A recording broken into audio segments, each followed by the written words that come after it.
이 시간 우리들에게 주시는 하나님의 말씀은 에베소서 4장 32절입니다. 신약 성경 314면쯤에 있습니다. 에베소서 4장 32절. 다 찾으셨으면 한 목소리로 읽겠습니다. 시작. 서로 친절하게 하며 불쌍히 여기며 서로 용서하기를 하나님이 그리스도 안에서 너희를 용서하심과 같이 하라. 아멘. 자, 지난주 우리가 웨스트민스터 신앙고백서 15장 뭐에 대해서 배웠죠? 뭔가 배웠겠지. 생명에 이르는 회개에 관하여. 그래서 1항부터 4항까지 했었잖아요. 복습 차원에서 한번 떠올려 봅시다. 자, 회개는 인간이 스스로 만들어낼 수 있어요, 없어요? 없죠.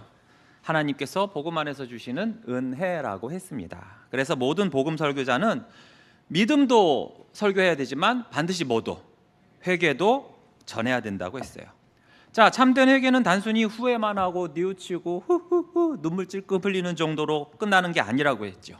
죄인은 회개를 통해서 자신의 죄가 하나님의 그 거룩하신 율법을 거스르는 아주 끔찍하고도 더러운 것임을 깨달아야 한다고 그랬어요.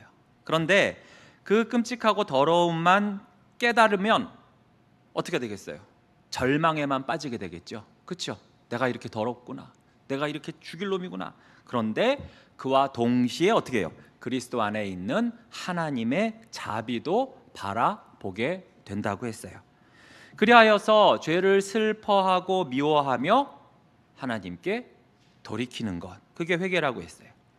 또한 회개는 죄 용서를 얻기 위한 인간의 공로나 대가가 아니라고 했죠.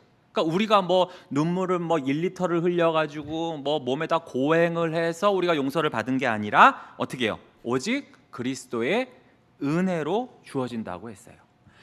참으로 구원받은 사람이라면 반드시 회개하게 되어 있고 회개 없는 죄사함은 기대를 할 수조차 없다라고 했습니다. 그러므로 회개는 모든 죄인에게, 어떤 특정한 사람에게만 필요한 게 아니라 모든 죄인에게 반드시 필요한 은혜라고 했어요. 자, 이게 여기까지가 지난주 우리가 1항에서 3항까지 우리가 함께 본 내용이에요. 자, 이제 나머지 4항에서 6항에 대해서 오늘 나눠볼 텐데, 복음은 중요한 두 진리를 동시에 붙들고 있다고 했어요. 어때요? 죄를 절대로 가볍게 여기지 말아라, 무겁게 여겨라. 그런데 그렇다고 거기만 함몰될 게 아니라 어떻게 해요? 절망에서만 끝낼 것이 아니라 소망을 바라보고 그리스도를 바라보라고 했어요.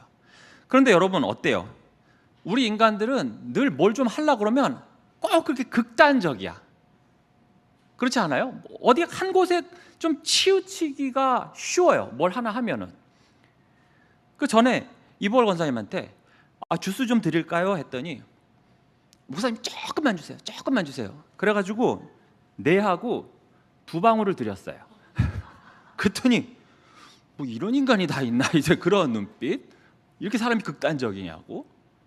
제가 요즘 운동을 하잖아요. 그래서 이게 이두박근 쪽 팔뚝이 좀 굵어졌어요. 그래가지고 제가 아내한테 나 팔뚝이 굵어졌나 봐, 와이셔츠가 안 들어가, 소매가. 그랬더니 저는 아내가 어머 그래? 한번 만져보자. 우와, 이럴 줄 알았거든요. 그랬더니 그러는 거예요. 왜? 소매를 찢어줘? 이러는 거예요. 그래서 제가 아니 사람이 왜 이렇게 극단적이야? 막 그랬어요. 그러니까 우리는 참 이렇게 뭘 하면 극단적으로 얘기를 해. 죄에 대해서도 마찬가지예요. 어떤 사람은 죄를 너무 극단적으로 가볍게 여기는 거예요. 이 정도는 괜찮아. 요즘에 이 정도도 안 하는 사람이 어디 있나? 그래도 나 정도니까 이 정도지. 난 그래도 착한 거요. 그런단 말이에요. 반대로 어떤 사람은 또 이 극단적으로 죄 때문에 완전히 절망을 해요. 난 너무 큰 죄를 지었어. 하나님도 나 같은 인간은 받아주시기 힘들 거야. 나도 나를 용서할 수 없어. 그러니 기도해봐야 뭔 소용이 있겠어. 회개한다고 되겠어? 이렇게 큰 죄인데? 그러면서 그리스도를 바라볼 생각조차도 안 한다는 거예요. 그러니까 양쪽 극단이죠. 오늘 우리가 볼 신앙고백서 15장 4항에서 6항은 바로 이 양극단을 잡아줘요. 우선 사항을 함께 읽어볼게요. 시작. 죄는 아무리 작다 할지라도 정죄받기에 마땅합니다. 따라서 죄가 아무리 크다 할지라도 자, 우선 첫 번째 문단, 죄는 아무리 작다 할지라도 정죄받기에 마땅합니다. 자, 성경은 죄를 인간의 기준이 아니라 하나님의 기준으로 바라보게 합니다. 근데 우리는 어때요? 우리는 죄를 우리끼리 막 비교를 하잖아요. 그래서 형량이란 것도 있어요. 예를 들어 살인죄 같은 경우 어때요? 사형 또는 무기징역, 그리고 10년 이상의 징역이에요. 근데 그에 반해서 절도, 사기는 어때요? 이런 걸로 인해서 막 사형 때리고 무기징역 때리고 그러진 않죠. 여러분, 길거리에서 노상방뇨했다고 해서 징역 1년 이렇게 하지는 않습니다. 혹시 모르지 뭐 청와대 가서 하면은 또 한 1년 될지도.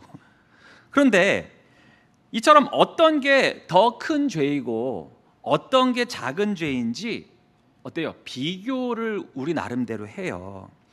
로마 카톨릭도 어때요? 7가지 대죄라고 있잖아요. 세븐 데들리 신이라고 해서 7가지 큰 죄가 있다고 그래요. 일상에서도 우리 안에 야 저건 큰 죄야, 아 저거는 별거 아니야, 뭐 작은 죄야, 나름 생각하잖아요. 여러분, 예배 시간에 꾸벅꾸벅 조는 거하고 예배 시간에 코 골고 자는 거하고 어떤 게 더 큰 죄예요? 말해보세요.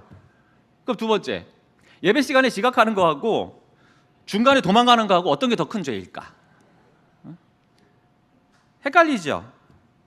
그러면 교회 안에서 말로 싸우는 거하고 주먹 다짐하는 거하고 어떤 게 더 큰 죄인 것 같으세요? 이건 아무래도 후자 같아. 그래도 기준이 있어요, 나름. 그리고 이 기준이 개인마다 또 다를 수도 있어요. 하지만 하나님 앞에서 죄는 단순히 크고 작고 중하고 경하고 뭐 개인적이고 사회적이고 막 이렇게 나눌 수 있는 문제가 아니라는 거예요.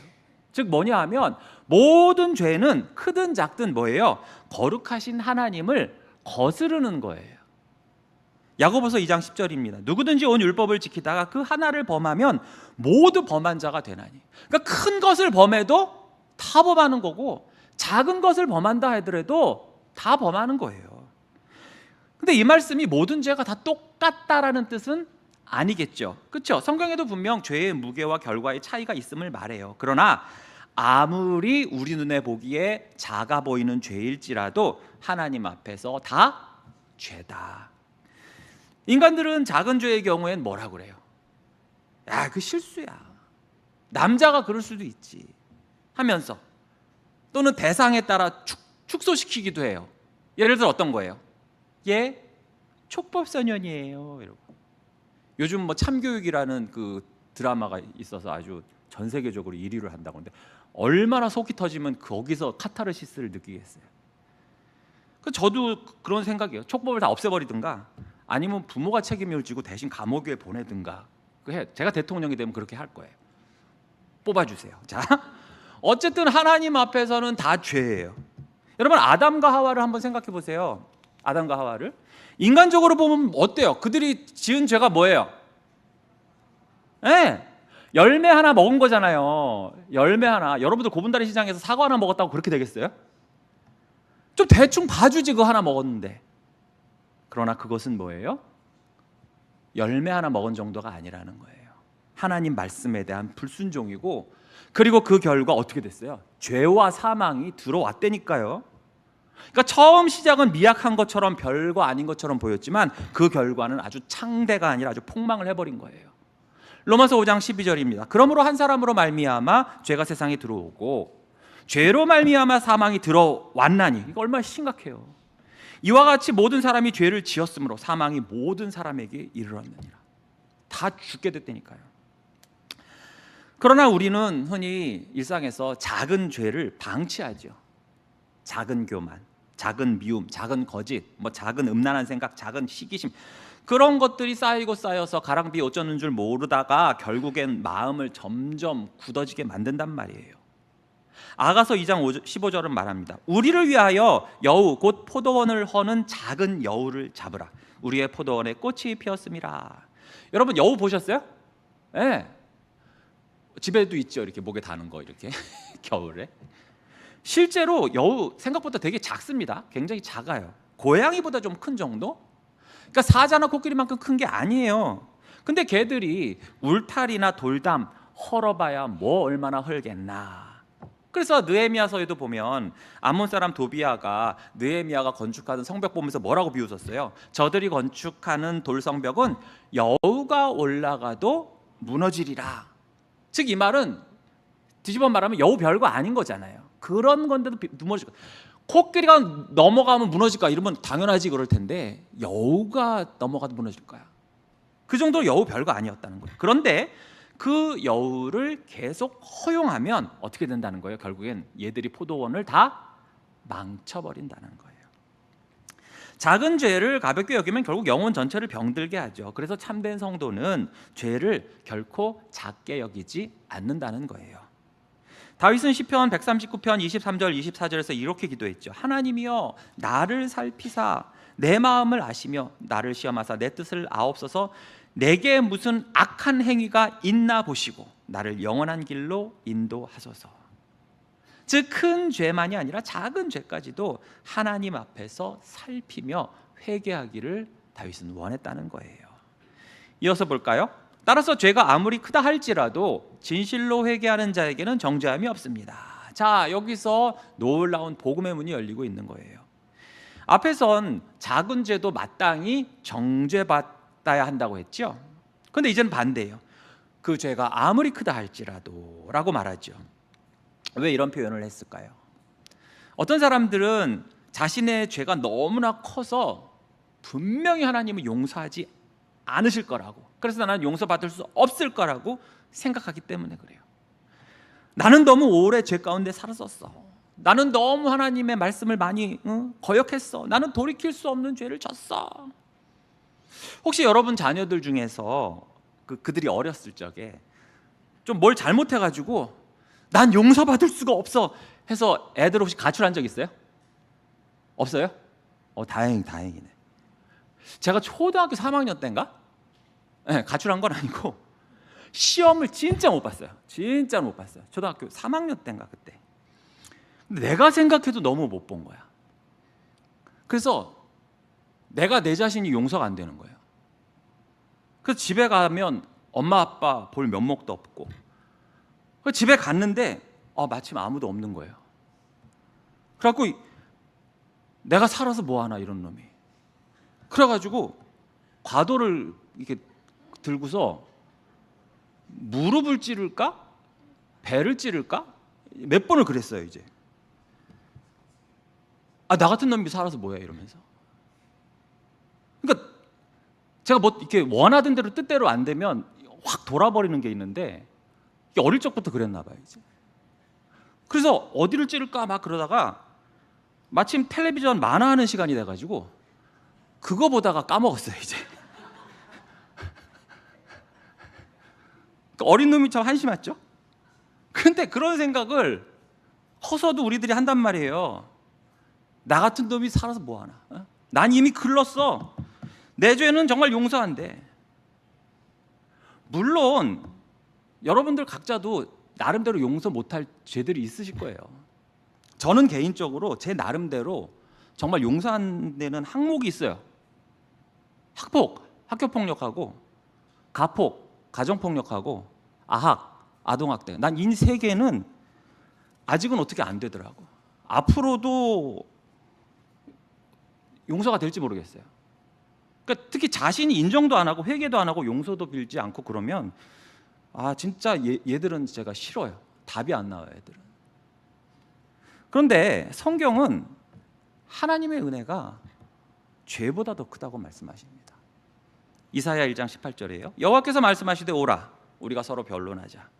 너희의 죄가 주홍 같을지라도 눈과 같이 희어질 것이요 진홍같이 붉을지라도 양털같이 희게 되리라. 여러분 사도 바울을 보십시오. 그는 교회를 핍박했고 성도들을 잡아다가 투옥시키고 또 죽이는 데 앞장섰어요. 그런데 하나님은 그런 사도 바울을 부르셨습니다. 바울도 자신이 어떤 자인지를 너무나 잘 알았잖아요. 디모데전서 1장 15절이에요. 미쁘다 모든 사람이 받을 만한 이 말이요 그리스도 예수께서 죄인을 구원하시려고 세상에 임하셨다 하였도다. 죄인 중에 내가 괴수니라. 여기서 괴수라고 했는데 원어에서는 프로토스예요. 최고라는 거예요. 최고. 내가 최고 죄인이다. 그러면서 바울은 내가 죄인 중에 최고야, 탑이야. 그러면서 이어서 뭘 말하냐? 그런 나를 부르신 하나님의 긍휼하심을 찬양을 하죠. 다윗 어때요? 진짜 죄가 차라리 누굴 그냥 죽이지. 굉장히 지저분하죠, 죄가. 간음에다가 플러스 뭐예요? 살인, 교사. 살인보다도 살인 교사가 더 이게 질이 안 좋은 죄예요. 그러니까 지저분한 짓은 다 한 거야. 베드로 어땠죠? 3번이나 예수님을 부인했어요. 그러나 지난주에서 보았듯이 하나님은 진정으로 회개하는 그들을 버리지 않으셨어요. 왜냐하면 그리스도의 피는 모든 죄보다 어떻다? 크기 때문에 그래요. 요한일서 1장 7절입니다. 그가 빛 가운데 계신 것 같이 우리도 빛 가운데 행하면 우리가 서로 사귐이 있고 그 아들 예수의 피가 우리를 모든 죄에서 깨끗하게 하실 것이요. 자, 여기서 보세요. 일부의 죄라고 안 했죠? 뭐라고 했어요? 모든 죄에서라고 했어요. 그런데 여기 단서 조항이 있어요. 뭐예요? 진실로 회개하는 자. 진실로 회개하는 자의 하나는 거예요. 그러니까 입술만의 회개가 아니에요. 죄를 정말 슬퍼하고 미워하고 그리고 하나님께 돌아오는, 그게 회개예요. 그런 자에게 성경은 놀라운 선언을 합니다. 바로 로마서 8장 1절이잖아요. 그러므로 이제 그리스도 예수 안에 있는 자에게는 결코 정죄함이 없다. 일부 정죄함이 없다가 아니에요. 결코 정죄함이 없어요. 왜요? 정죄는 이미 그리스도께 다 내려졌기 때문에 그래요. 예수님이 다 담당을 하셨기 때문에 그래요. 이사야 53장 6절입니다. 우리는 다 양 같아서 그릇 행하여 각기 자기 길과 갔거늘 여호와께서는 우리 모두의 죄악을 누구에게? 그에게, 그리스도에게 다 담당을 시킨 거예요. 예수님께서 십자가에서 우리의 죄값을 다 담당하셨기 때문에 회개하며 그리스도께 나오는 자는 더 이상 심판 아래 있게 하지 않겠다는 하나님의 약속인 거예요. 여기서 중요한 것은 하나님께서 회개한 성도를 그렇다고 해서 완벽한 사람으로 보시는 건 아니죠. 그렇죠? 그 증거가 뭐예요? 성도는, 저와 여러분은 여전히 지금도 연약해서 넘어질 때가 있고 쓰러질 때가 있고 죄도 짓고 그렇잖아요. 그러나 하나님은 그리스도 안에 있는 자는 정죄하지 않으신다고 했어요. 여러분, 누가복음 15장에서 탕자가 돌아왔을 때 아버지 뭐라고 했어요? 아버지가 꼴 좋다, 아주 너 이런 거지 새끼 돼서 내가 돌아올 줄 때 진작에 알았어. 양심은 있나 보지. 아주 품꾼으로 여겨달라는 거 보니까 아주 네 잘못 네가 알기나 하냐? 근데 누가복음 15장 24절에 뭐라고 해요? 이 내 아들은 죽었다 다시 살아났으며 내가 잃었다 다시 얻었노라 하니 그들이 다 즐거워했대요. 아버지는 이 아들의 과거의 그 죄의 목록을 다시 꺼내 들추질 않아요. 이것이 바로 결코 정죄함이 없다는 거예요. 그리고 이것이 복음이죠. 그러니까 이 사항의 고백은요, 우리에게 두 가지 교훈을 동시에 줘요. 먼저는 죄를 가볍게 여기지 말라는 경고예요. 작은 죄라 할지라도 하나님 앞에서는 다 심각한 거예요. 그래서 성도는 죄와 타협하지 말아야 돼요. 작은 거짓도, 작은 탐욕도, 작은 음란도, 작은 교만도 하나님 앞에 다 나아가지고 가서 회개해야 됩니다. 두 번째 뭐예요? 그렇다고 죄 때문에 다 포기하고 절망하지 말라는 위로를 주고 계시는 거예요. 사탄은 늘 우리에게 이렇게 속삭이잖아요. 넌 끝났어. 네 하는 꼴하지 마라. 야, 하나님이 너 용서하시겠냐? 네 죄는 너무 커서 안 돼. 그 하나님이 와도 안 돼. 그러나 복음은 말합니다. 죄보다 은혜가 더 크고 실패보다 십자가가 더 크고 정죄보다 그리스도의 피가 더 진하다고 말이죠. 그래서 성도는 죄를 가볍게 여기지도 않고 또 죄 때문에 절망하지도 말아야 돼요. 오직 회개하며 그리스도께 나아가야 합니다. 여기까지가 4항이에요. 자, 이제 5항은 회개를 이제 실제적인 자리로 이끌고 오는데, 이 앞에서 회개의 본질과 은혜에 대해서 설명했다면 이제 이렇게 묻는 거예요. 그렇다면 우리는 실제로 어떻게 회개해야 되는가? 그러니까 진정한 회개는요, 막연한 게 아니에요. 그것을 통해서 막 죄를 흐리게 만들고 뭐 죄를 뭉뚱그려 가지고 두루뭉실하게 하지 않고 자신의 죄를 구체적으로 하나님 앞에 가지고 나아간다는 거예요. 자, 왜냐하면 사람들은요, 죄를 대략적으로 말하면서 실제로는 어떻게 해요? 자기 죄를 숨기려는 경향이 있기 때문에 그래요. 그럼 우리 함께 5항을 읽어보겠습니다. 시작. 사람은 일반적인 대략의 회개로 만족해서는 안 되며 그들의 특별한 죄들을 구체적으로 회개하려는 노력은 모든 사람의 의무입니다. 자, 첫 번째 문단 보시면 사람은 일반적인 대략의 회개로 만족해서는 안 된다고 했어요. 자, 이 5항에서 서로 상반되는 단어가 두 개가 나와요. 대략이란 말하고 이거와 정반대되는 거 뭐냐면 뭘까요? 구체적인. 어떻게 하세요? 자, 그래서 신앙고백서는 대략의 회개를 아주 경계해요. 여러분 대략이 뭐예요? 대략. 대충.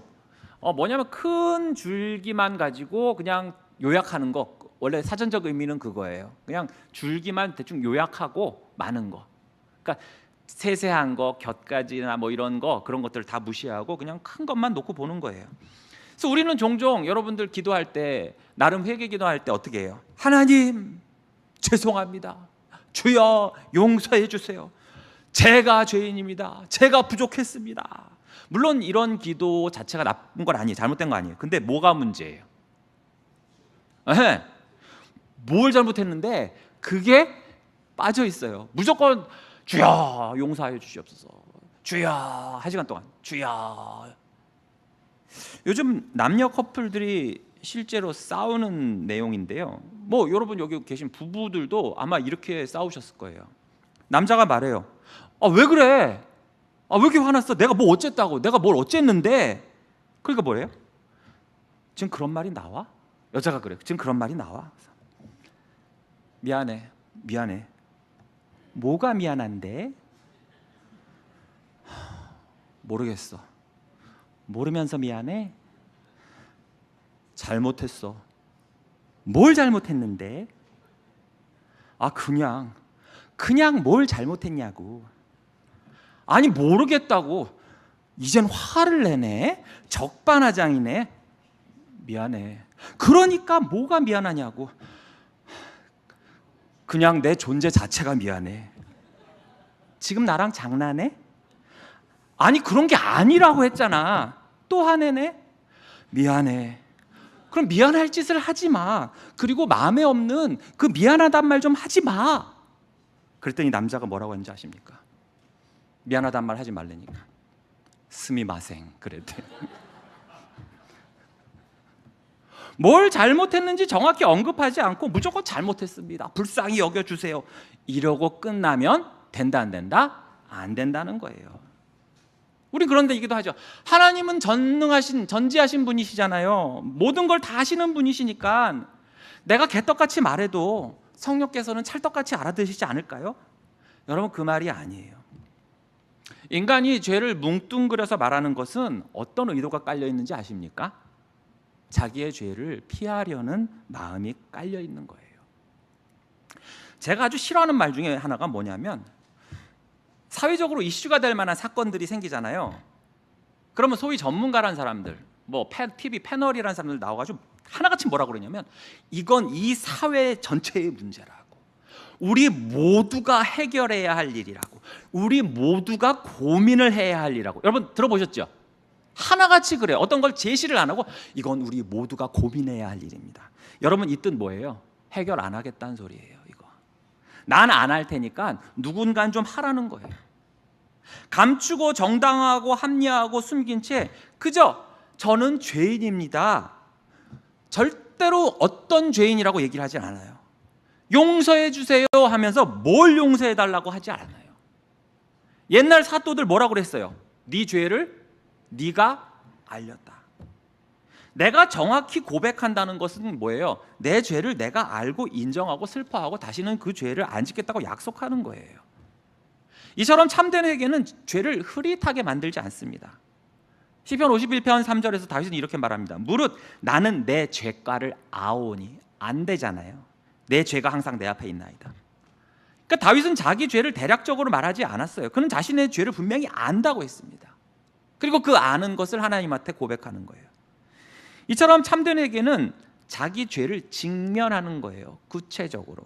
그래서 볼까요? 이어서 보시면 그들의 특별한 죄들을 구체적으로 회개하려는 노력은 모든 사람의 의무라고 했습니다.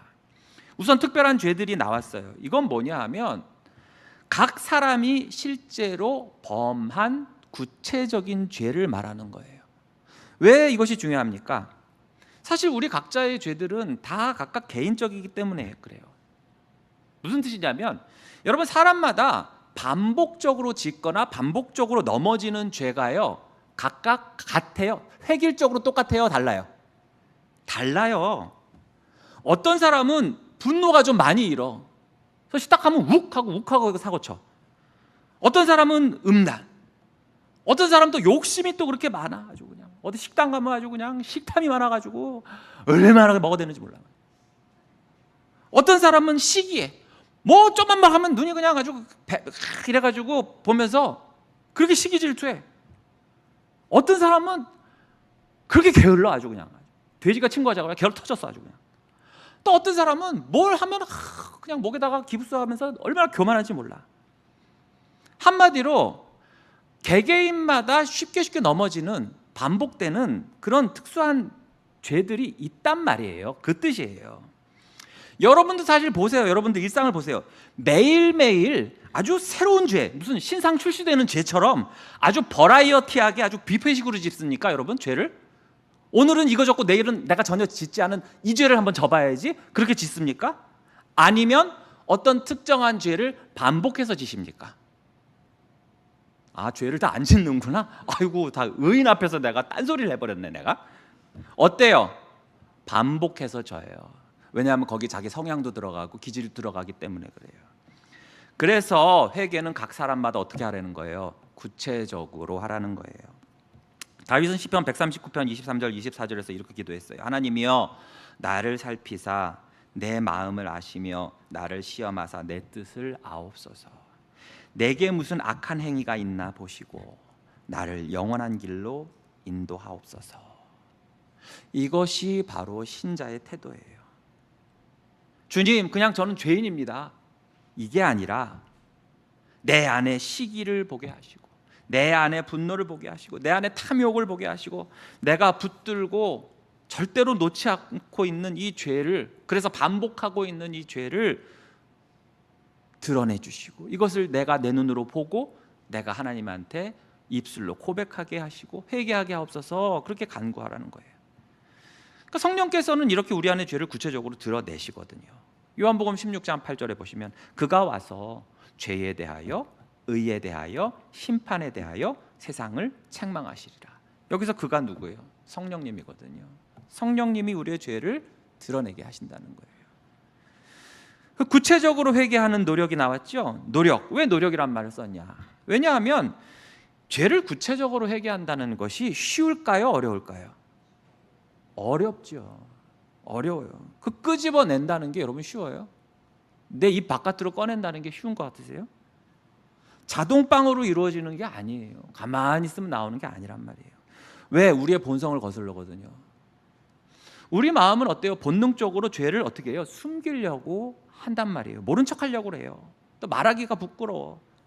그래서 내가 그 입으로 기도를 하는 도중에도 내가 내 입으로 그것을 꺼내면 막 다시 순간 수면에 떠오르는 것 같고 다시 들추는 것 같고, 분명히 저기 똥이 있는 거 알아. 그래서 덮어놨는데, 그래서 애써 무시하고 있는데 이것을 자꾸 들춰가지고 치워야 된다니까 그게 싫은 거야. 그냥 무시하고 저기 있어요. 더러운 거 아니야? 저기 있어. 그러니까 계속 저기 있어 이러고만 있는 거예요. 구체적이지가 않게. 여러분, 아담 보세요. 범죄한 후에 그가 어떤 노력을 했습니까? 뭐 울고불고 막 그랬어요? 아니죠. 어떻게 했습니까? 숨었어요. 사울왕은 어떻게 했죠? 자기가 지은 죄보다도 뭐에 더 신경 썼어요? 체면. 사무엘, 나 이렇게 사람들 앞에서 개망신 주면 안 되니까 저랑 손잡고 나갑시다. 아무렇지도 않은 척. 만약에 그렇게 되면 내 체면이, 왕의 체면이 뭐가 되겠어요? 거기에 신경을 썼단 말이에요. 유다 어떻게 했어요? 그가 뉘우쳤다, 뭐 슬퍼했다고는 했지만 하나님께 돌아왔어요? 안 돌아왔어요? 안 돌아왔잖아요. 그래서 회개하다, 메타노에오라는 헬라어를 쓴다고 그랬는데 이 유다한테는 어떻게 썼다고 그랬어요? 메타노에오를 안 썼다고 그랬죠.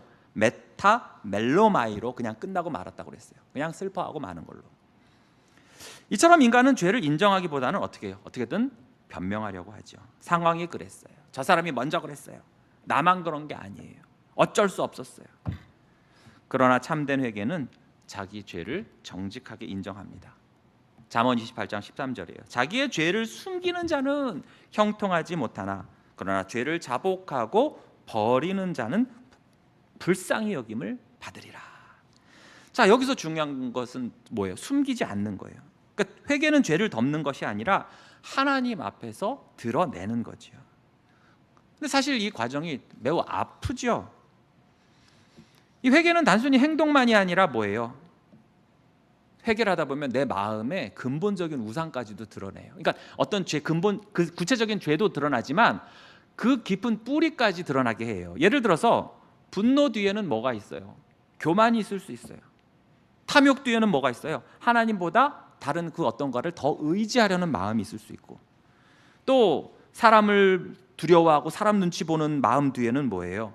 하나님의 영광이나 하나님의 임재보다도 사람의 인정을 더 중요시 여기는 그 모든 것 다 뭐예요? 하나님보다 더 우선시하고 중요시 여기니까 그게 뭐가 되는 거예요? 우상이 되는 거죠. 그래서 참된 회개는 단순히 어떤 행동, 내가 전엔 이렇게 했는데 이제는 이렇게 해야지, 행동 수정 정도가 아니라 마음의 방향을 다루는 거예요. 그래서 이러한 구체적인 회개의 노력은 모든 사람들의 의무라고 했어요. 즉 선택사항이 아니라 모든 사람의 의무. 왜? 모든 사람이 죄인이니까. 로마서 3장 23절이에요. 모든 사람이 죄를 범하였음에 하나님의 영광에 이르지 못했다고 했어요. 그렇기 때문에 회개는 특별히 뭐 큰 죄를 지은 사람만의 이야기가 아니에요. 그 목회자도, 저도 마찬가지고, 장로님도 마찬가지고, 권사님도, 오래 믿은 성도도, 새신자도 다 어떻게 해요? 회개해야 돼요. 성도는 완벽한 사람이 아니라 회개하는 사람이에요. 루터도 종교개혁 95개조 반박문 있잖아요. 거기서 첫 번째 문장이 이거 1조 1항이 이거예요. 우리 주 예수 그리스도께서 회개하라 하셨다. 이 뜻은 신자의 생활 전체가 회개적으로 될 것을 의미하는 것이다. 어쩌다 한 번, 아니면 예수 믿을 때 한 번, 그게 아니라 뭐라고 그랬어요? 신자의 생활 전체가. 그러니까 우리가 늘상 회개하는 게 창피하는 게 아니라는 거예요. 어머, 김 집사님이 또 회개하네. 허유, 뭔 죄를 그렇게 많이 졌어? 그 사람 이상한 거예요. 난 회개할 게 없는데 아주 얼굴에 철판 깔은 거예요. 그러니까 회개는 많이 하면 할수록 건강하다는 뜻이에요. 민감하다는 뜻이에요. 영이 살아있다는 뜻이에요. 그러니까 신자의 전생에는 회개해야 한다. 참된 성도는 죄가 없어서 하나님께 나아가는 사람이 아니라 죄가 있더라도 그러나 그것을 가지고 하나님 앞에 계속 돌아올 수 있는 사람이 참된 성도예요. 그래서 성도의 삶은 반복적인 회개의 삶이라는 거예요. 넘어지고 그러나 다시 하나님께 나아가고 죄를 자백하고 은혜를 붙들고 다시 일어나는 삶이에요. 왜 구체적인 회개가 중요하다고 했습니까? 이를 통해서 죄를 진지하게 보게 하기 때문이에요. 그러니까 막연한 회개는 우리의 죄를 흐리게 한다고 말씀드렸었죠. 아까 죄를 구체적으로 볼 때 비로소 우리는 하나님 앞에서 더욱 낮아질 수가 있는 거예요. 여러분, 베드로가 예수님 처음 만났을 때 뭐라고 했습니까? 누가복음 5장 8절에 보시면 시몬 베드로가 이를 보고 예수의 무릎 아래 엎드려 이르되 주여 나를 떠나소서 나는 죄인이로소이다 하니. 예수님 어떻게 하셨어요? 죄인이었어? 더러웠던 하고 가셨어요? 아니죠. 오히려 그를 받아주셨어요. 그러니까 베드로는 그냥 이것이 어떤 겸손한 표현 그게 아니라 자신의 실제 모습을 본 거예요. 내가 정말 죄인이구나. 그래서 구체적인 회개는요, 그런 죄인을 내치지 않으시고 받아주시는 그 하나님의 은혜, 복음의 은혜를 더 깊이 알도록 해요.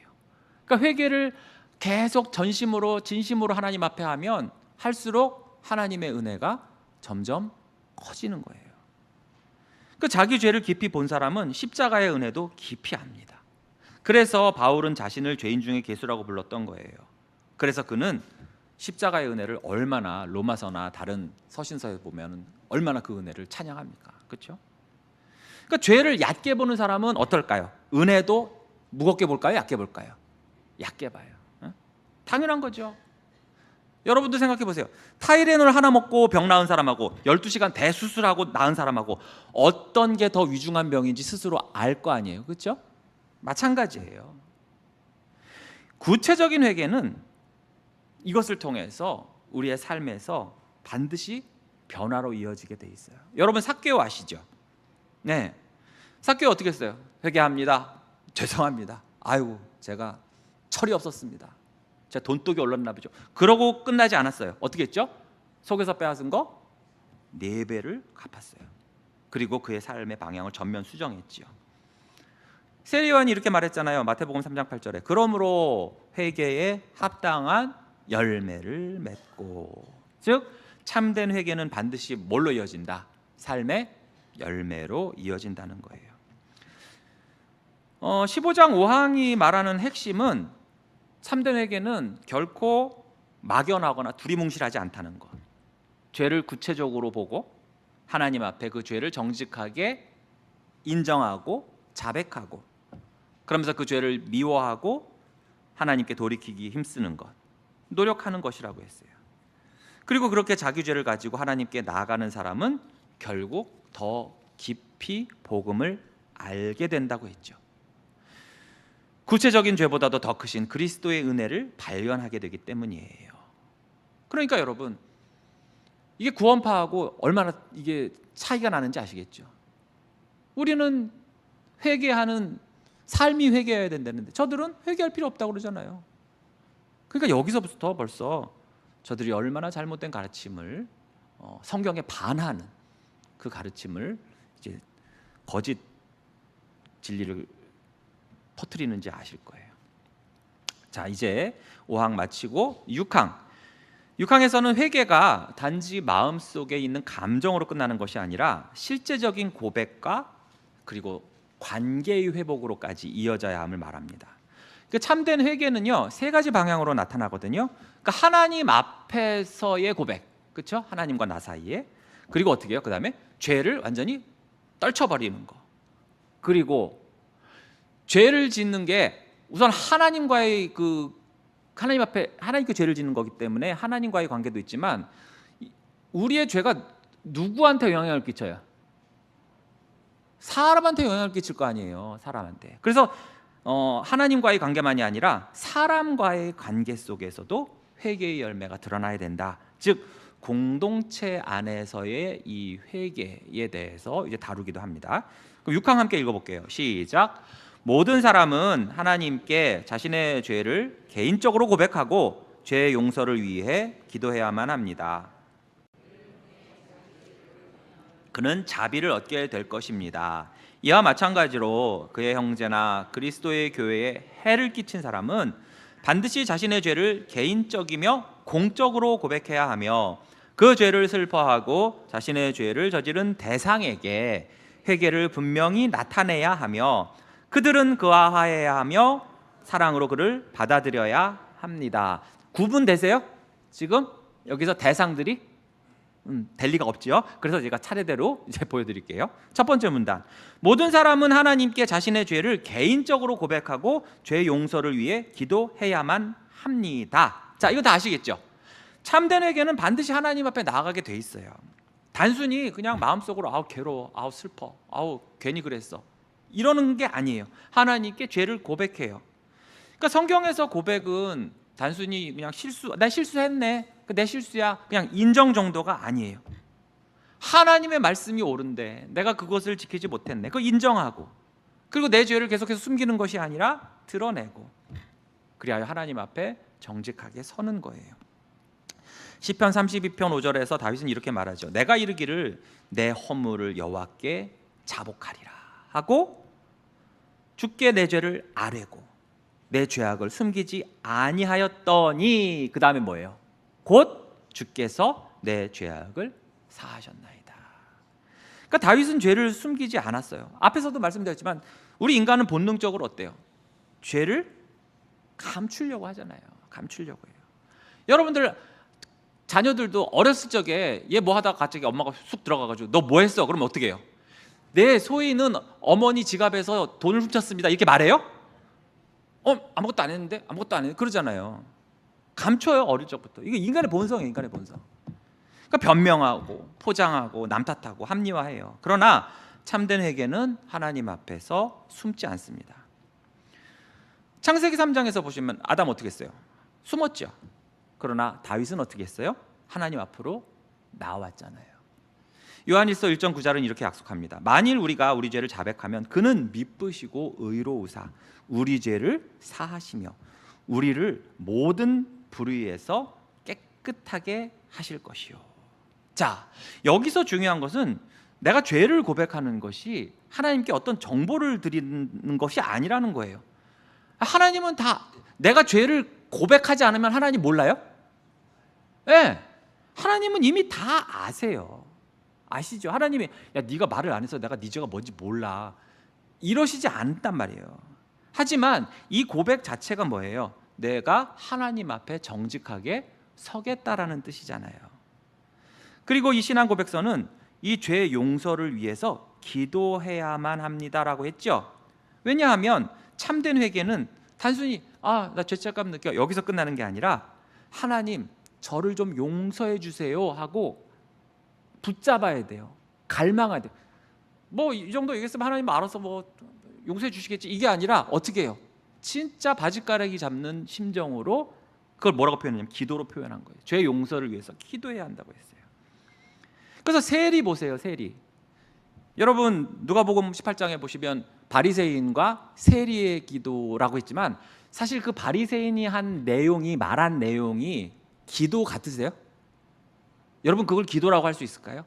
하나님 저는 일주일에 3번 금식하고요 저런 놈하고 같지가 않아요. 여러분 혹시 여러분이 주일날 그런 기도한다고 생각해 보세요. 어느 권사님이 하나님 아버지 감사합니다. 저 박 권사처럼 되지 않아서 너무나 감사해요.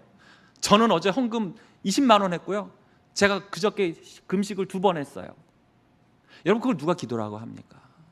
거기엔 어떤 갈망이나 하나님의 바짓가랑이 붙잡는 그런 모습이 있습니까? 없잖아요. 그런데 세리는 어떻게 했어요? 18장 13절에 보시면 세리는 멀리 서서 감히 눈을 들어 하늘을 쳐다보지도 못하고 바리새인은 어떻게 했죠? 감히 하늘을 쳐다보면서 손 들고서 이러면서 다만 가슴을 치며 이르되 하나님이여 불쌍히 여기소서 나는 죄인이로소이다 하였느니라. 이것이 바로 회개하는 자의 기도라는 거예요. 그러니까 여러분도 생각해 보세요. 여러분이 누군가 여러분한테 용서를 구하는데 참 표정이라도 좀 이렇게 좀 미안해하고 슬퍼하고 좀 이렇게 좀 자세도 이래야지 얘가 진짜 좀 사과하는구나 이러지 아주 그냥 빤들빤들해가지고 실실 웃으면서 그럼 여러분 그걸 받아들이겠어요? 아니잖아요. 하나님도 마찬가지예요. 이를 통해서 자기 죄를 버리면 그는 자비를 얻게 될 것입니다. 여기서 중요한 표현은 죄를 버리면. 그러니까 참된 회개는 단순히 제가 그 죄 지은 거 맞아요 인정하는 데서 끝나는 게 아니라 죄를 버리고 거기서 떠나려고 해요. 물론 완벽하게 단번에 끊어낸다는 뜻은 아니에요. 그러나 뭐예요? 더 이상 그 죄를 보고 즐거워하는 것이 아니라 아예 방향을 틀어버리는 거예요. 하나님을 바라보는 거예요.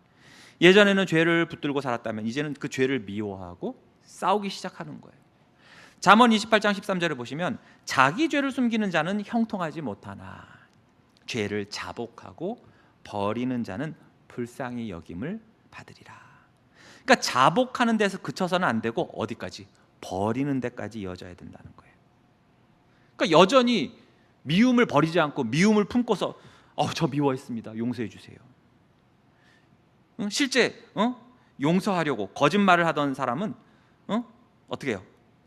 내가 막 이제 거짓말을 막 해놓고선 그걸 갖다가 거짓말한 사람한테 사과를 하려 가는데도 그 전에 했던 그런 거짓말 그런 것을 다 내가 이런 거짓말을 했어 미안해 하면서 그걸 완전히 끊어내고 앞으로 내가 정말 정직하게 살 거야 그런 식으로 해야 되잖아요. 그래서 진짜 회개는 어떻게 돼요? 탐욕스러운 사람이 회개하고 나서도 그것이 이어지면 돼요? 안 돼요? 안 되죠. 삶에서 아까 삭개오처럼 나누는 걸 보고서 비로소 사람들은 어떻게 알 수 있어요? 아, 저 사람이 진짜로 회개했구나 알 수 있을 거 아니에요. 그러니까 이것이 결국에 뭐냐면 회개의 열매인 거예요.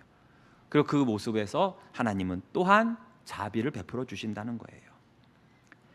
미가서 7장 18절입니다. 주와 같은 신이 어디 있으리까? 주께서는 죄악과 그 기업에 남은 자의 허물을 사유하시며 인애를 기뻐하심으로 진노를 오래 품지 아니하시나이다. 즉 이 말은 뭐냐면 사람은 때로는 이렇게 사과하고 그랬는데도 어떻게 해요? 끝까지 안 풀고 막 그냥 뭐 길게 갈 수도 있잖아요. 근데 하나님은 뭐라고요? 진노를 오래 품지 않으신다는 거예요. 그러니까 죄를 지었을 때 진노하셨는데 그것에 대해서 회개하고 진짜 하나님께 돌이키고 나온다면 그거를 바로 푸신다는 거예요. 그러니까 하나님은 회개하는 죄인을 기뻐 받아주시는 분이죠. 마치 탕자를 향해서 달려가던 그 늙은 아버지 마음처럼 말이에요. 이어서 볼까요? 이와 마찬가지로 그의 형제나 그리스도의 교회에 해를 끼친 사람은 반드시 자신의 죄를 개인적이며 공적으로 고백해야 하며, 자, 개인적인 것은 하나님께 제가 이런 죄를 저질렀습니다 하고 회개하는 것이고, 공적인 건 뭐예요? 성도들에게, 대중들에게 내가 이런 죄를 졌다라고 고백할 수 있어야 된다는 거예요. 그러니까 신앙 고백서에서 지금 말하고자 하는 것은 회개는 나랑 하나님 개인적인 것에서 끝나는 것이 아니라 공동체적인 책임도 분명히 있다는 것을 말해주는 거예요. 우리의 죄는 특별히 대상들이 다 누구예요? 곁에 있는 사람들이잖아요. 다른 사람들한테 상처 준단 말이에요. 말로써 상처 주고, 거짓으로 관계를 깨뜨리고, 분열을 일으켜서 막 실족하게 만들고, 교회를 아프게 한단 말이에요. 그래서 하나님한테만 죄송합니다 이걸로 끝나는 게 아니라는 거예요. 예수님도 말씀하셨잖아요. 마태복음 5장 23절 24절에 보시면, 그러므로 예물을 제단에 드리려다가 거기서 내 형제에게 원망을 들을 만한 일이 생각이 나거든 예물을 제단 앞에 두고 먼저 가서 형제와 화목하고 그 후에 와서 예물을 드리라. 즉 형제하고 내가 저 형제를 갖다 마음을 아프게 하거나 내가 사기를 쳐서 잘못했어, 그러고서 하나님한테 가서는 제가 죄를 졌네요 하고 속죄 제물을 바치고 용서해 주소서 그러놓고선 그 사람하고는 전혀 어떤 해결을 안 본다면 그거 어떻게 되겠어요? 그러니까 하나님과의, 난 속죄제를 드렸으니까 하나님과의 관계는 회복이 됐어, 그러고서 사람과의 관계의 회복은 외면하는 것은 말이 안 된다는 거예요. 그래서 개인적이며 공적으로 라고 함으로써 죄의 범위에 따라서 회개도 그때그때 달라져야 한다는 것을 말해요. 즉 개인에게 죄를 지었다면 어떻게? 개인에게도 가서 저기 해야 되고, 또 그것이 영향을 미쳐가지고 공동체 전체에 해를 끼칠 수도 있겠죠. 그렇다면 공적으로도 책임을 져야 된다는 거예요. 예를 들어 어떤 사람을 내가 뒤에서 뒷담화를 했어요. 비방했어요. 그럼 어떻게 해요? 그 사람한테 가야겠죠. 그런데 그로 인해서 야 이게 또 막 분열이 돼가지고 교회 안에서 막 이 사람 저 사람이 상처를 입었네? 그럼 어떻게 해야 돼? 공동체 전체 앞에서 책임 있게 회개해야 되고 그것을 다뤄야 된다는 거예요. 그래서 삭개오 보세요. 그는 공개적으로 열매를 드러냈잖아요. 누가복음 19장 8절에 삭개오가 서서 주께 여짜오되 주여 보시옵소서 내 소유의 절반을 가난한 자들에게 주겠사오며 만일 누구의 것을 속여 빼앗은 일이 있으면 네 갑절이나 갚겠나이다. 여러분 이 말을 예수님하고 어디 골방 들어가가 지하 3층에 들어가가지고 문 잠궈놓고선 둘이서 나 이렇게 할게 이랬을 것 같으세요? 아니에요. 그 돌무화과랑 그 뽕나무 밑에서 내려와가지고 그 사람 인파 많은 데서 했던 거예요. 공개적으로 했단 말이에요. 그 가운데는 실제로 자기가 어떻게 해요? 세금 거두면서 사기친 사람도 있을 거고 세금을 빌미로 해가지고 집 차압해가지고 막 고통을 준 사람도 분명히 있었을 거예요. 근데 거기다 대고 얘기를 해요. 이처럼 참된에게는 숨는 게 아니에요. 그렇다고 해서 이것이 막 무슨 옛날 6.25 때 인민재판식으로 강압적으로 나와서 너 저기 고백해 이런 뜻이 아니에요. 1907년에 평양 대부흥이 있을 때 모든 성도들이 자발적으로 성령 충만해져서 한 사람 한 사람 강단에 올라와서 자신의 죄를 자백하고 회개했다고 해요. 그 신앙 고백서가 말하는 핵심은 회개가 반드시 어떤타, 개인이 됐든 공동체가 됐든 책임 있는 자세로 나타나야 된다는 거예요. 이어서 보죠. 그 죄를 슬퍼하고 자신의 죄를 저지른 대상에게 회개를 분명히 나타내야 하며. 그러니까 회개는 단순한 형식의 사과가 아니에요. 미안, 오해야, 그럴 수도 있지 않을까 이러면서. 그래서 뭐라 그래? 나 뒤끝이 없잖아. 지나 뒤끝이 없지. 그거 못 박혀가지고 아직도 안 빠진 사람이 얼마나 많은데 그 사람 앞에서 나 뒤끝 없잖아. 제일 꼴보기 싫어 아주 그냥. 그러고 그냥 넘어가는 게 아니에요. 그러니까 대못을 박으려고 지는 난 뒤끝이 없잖아 그래놓고선 이 사람이 이러고 있으면 뭐라 그래요? 사람이 사과했는데 받아주지도 않네. 아니 받아줄만 해야 받아주지 그거를. 그러니까 회개는 상대방이 알 수 있도록 나타내야 돼요. 즉 말뿐 아니라 태도와 행동에서도 변화가 보여야 된단 말이에요. 그러니까 상처를 준 사람이 진심으로 돌이키고 또 관계 회복을 위해서 노력하고 같은 죄를 반복하지 않으려고 애써야 돼요. 여러분 영화 밀양 보셨어요? 네. 살인범이 뭐라 그래요? 면회 갔대. 자기는 하나님한테 다 용서받았대. 그래놓고 정작 자기가 죽인 그 아이와 그 아이의 어머니한테는 사과했어요 안 했어요? 용서 빌었어요 안 빌었어요? 안 빌었어요. 그래서 전도연이 돌아버린 거예요 거기서. 그러면 안 된다는 거예요. 이어서 보죠. 그들은 그와 화해하며 사랑으로 그들을 받아들여야 합니다. 자 여기서 그들은 또 대상이 바뀌어요. 여기서 그들은 누구예요? 그 회개의 자리에 있던 공동체 또는 그 사과나 용서를 받아들이는 사람. 그러니까 일종의 어떻게 보면 피해자라고 할 수 있겠죠. 그렇죠? 신앙 고백서에서는 지금 회개하는 사람만이 아니라 공동체도 어떻게 해야 한다. 그 공동체의 책임도 지금 말하고 있는 거예요. 그러니까 이 사람이 전심으로 회개를 했는데도 끝없이 얘한테 낙인을 찍어가지고 정죄하고 밀어내서는 안 된다는 거예요. 왜? 이미 하나님이 그를 용서하셨으니까. 에베소서 4장 32절이에요. 서로 친절하게 하며 불쌍히 여기며 서로 용서하기를 하나님이 그리스도 안에서 너희를 용서하심과 같이 하라. 그러니까 하나님도 너희를 용서하셨는데 너희도 그 사람이 진심으로 그렇게 회개하고 변화됐다면 용서해야 되지 않겠냐. 그 얘기를 하는 거예요. 그래서 고린도후서 2장에서도 바울은 이미 징계받았던 사람은 다시 용납하라고 말하죠. 왜냐하면 지나친 정죄는 그 사람을 무너뜨리게 만들고 다시 죄 가운데로 가게 만들 수 있기 때문에 그래요. 그래서 참된 교회는 뭐예요? 죄를 가볍게 여기지도 않지만 그렇다고 해서 회개한 죄인을 끝없이 정죄하고 낙인 찍고 먼 일만 있으면 들추고 그러지 않는다는 거예요. 그러니까 복음은 죄를 드러내지만 동시에 회복을 가져옵니다. 탕자가 돌아왔을 때 아버지는 그를 집 밖에 세워놓지 않았어요. 안아주고 입 맞추고 다시 아들로 받아줬지요. 이것이 바로 복음의 공동체인 것입니다. 그래서 6항을 정리하면 참된 회개는 그냥 마음속의 후회로 끝나는 게 아니라고 했어요. 하나님께 죄를 고백하고 그 죄를 버리려고 하고 또 사람과의 관계를 회복하려고 하고 공동체 안에서 책임 있게 행동하는 데까지 나가야 된다고 했습니다. 그리고 교회는 또 공동체 역시 회개한 죄인을 사랑으로 품어야 한다. 왜냐하면 우리 모두가 이미 하나님의 용서함을 받고 살아가는 죄인들이기 때문이라는 거예요. 자, 그럼 오늘 배운 거 정리해 보죠. 자, 4항부터 6항까지는 회개의 실제적인 모습과 열매를 설명했어요. 아무리 작은 죄라도 하나님 앞에서는 정죄받기에 마땅하다. 그러나 아무리 큰 죄라 할지라도 진실로 회개하며 그리스도에게 나아오는 자는 정죄함이 없다. 그러므로 성도는 죄를 가볍게 여기지도 말아야 되고 그렇다고 죄 때문에 끝없이 절망하지도 말아야 된다. 또한 참된 회개는 그저 막연한 뉘우침, 후회로 끝나서는 안 된다. 사람은 자신의 특별하고 구체적인 죄들을 하나님 앞에 정직하게 가지고 나와 회개해야 되고 죄를 숨기거나 아니면 덮거나 합리화해서는 안 되고 자신의 죄를 분명히 보고 돌이키기를 힘써야 된다. 그리고 회개는 하나님 앞에서만 머물러서는 안 된다. 하나님께 죄를 고백하고 용서를 구하는 건 당연한 것이지만 다른 사람이나 또는 교회에 해를 끼쳤다면 그들에게도 책임 있게 회개와 화해를 나타내야 되고 그리고 그때 공동체는 어떻게 한다? 그 회개한 자를 사랑으로 용납하고 받아주고 회복시켜야 한다. 끝!